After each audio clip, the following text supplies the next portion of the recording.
آپ کو نظر آنا چاہیے کہ پیپلز پارٹی نے پہلے دن سے چیئرمین بلاول نے یہ vote of no confidence September 2020 میں جب میریٹ میں پی ڈی ایم کی تشکیل کی گئی وہ ہم اس کے میزبان تھے.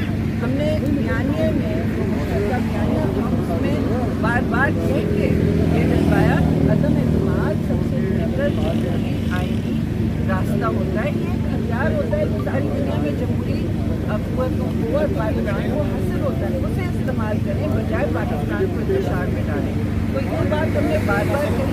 ہم اس طرح سے نہیں مانی استعفوں والی بات. اب وہ تاریخ کا ایک حصہ ہے. لیکن یاد رکھیں چاہے پنجاب ہو یا نیشنل اسمبلی ہو یہ پیپلز پارٹی کی فتح ہے کہ آج ہم کھڑے ہیں اکثریت کے ساتھ نیشنل اسمبلی میں. اور آپ نے چیئرمین بلاول بھٹو زرداری کو اور پریزیڈنٹ زرداری کو جن کی سیاسی بردباری نے ہمیں یہاں تک لایا. یہ عوامی مارچ سے یہ سفر شروع ہوا تھا اور آج ہم 4 کے بعد یہاں کھڑے ہیں.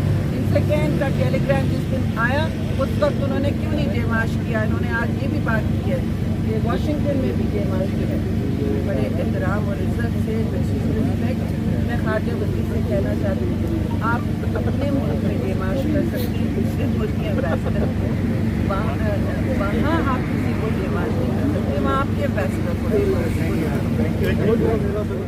YouTube پر گوگلی نیوز دیکھنے کے لیے youtube.com کی سرچ بار میں googly news T V type کریں. گوگلی نیوز کے پیج پر سرخ رنگ کے سبسکرپشن والے بٹن پر کلک کرنا نہ بھولیے. YouTube پیج پر اپلوڈ ہونے والی ویڈیوز سے باخبر رہنے کے لیے بیل آئیکن پر کلک کیجیے. آپ کو ہر نئی ویڈیو کے بارے میں نوٹیفیکیشن موصول ہو جائے گا.